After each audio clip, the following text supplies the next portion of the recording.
ในกองประชุมสรุปเวียกงานกวดกาทอบแข่งเสกองที่ไขขึ้นในระหว่างวันที่2 5 ที่ 3 พฤษภาคม 2024 นี้ที่สโมสรแขวงเสกองโอกาสนี้ทานเล็กไหลศิวิไลกรรมการศูนย์กลางภาคเลขาพรรคแขวงเจ้าแขวงเสกองก็ได้ตีราคาต่อผลสำเร็จของเวียกงานกวดกาในระยะ1 ปีผ่านมาซึ่งทานได้กล่าวว่าผ่านการรับฟังบทรายงานย่อในการประกอบคำคิดคำเห็นของทุกภาคส่วนส่วนแต่เป็นประโยชน์แต่มีเนื้อในคงไปคงมาแต่ถูกต้องตามสภาพความเป็นจริงซึ่งสามารถที่จะค่าได้ว่าการปฏิบัติเวียงงานติดตามกวดกาสกัดกั้นในต้านการส่อราษฎร์บังหลวงได้มีการหันเปลี่ยนที่ตั้งหน้าได้มีการขยายตัวอย่างต่อเนื่องเฉพาะปี2023สามารถได้ผลสำเร็จหลายด้านประกอบส่วนในการสร้างพรรคให้มีความปลอดภัยเข้มแข็งนักแน่นก็คือการพัฒนาแขนงการและท้องถิ่น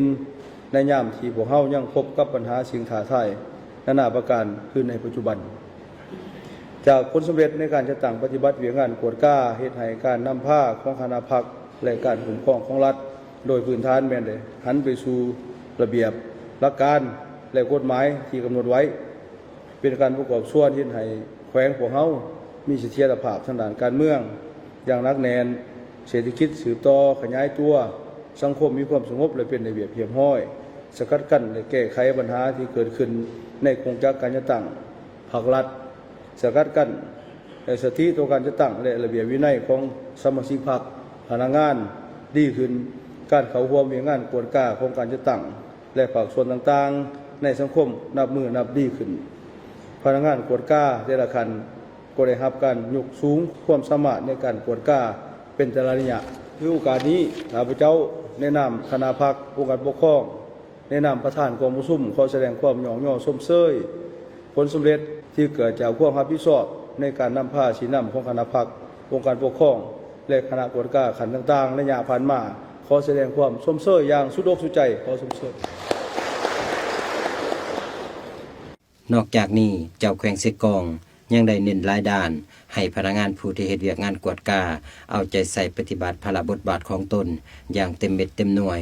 ซึ่งบางตอนทานกล่าวว่าพนักงานผู้ที่เฮ็ดเวียกงานกวดกาหรือผู้ที่ถูกแต่งตั้งมอบหมายให้ดำเนินการกวดกาต้องเอาใจใส่ปฏิบัติภาระบทบาทของตนอย่างเต็มเม็ดเต็มหน่วยยิ่งใส่ระเบียบหลักการก็คือกฎหมายและนิติกรรมเกี่ยวของเป็นบนอิงพื้นฐานในการค้นคว้าพิจารณาและตีราคาปัญหาให้เลิกซึ่ง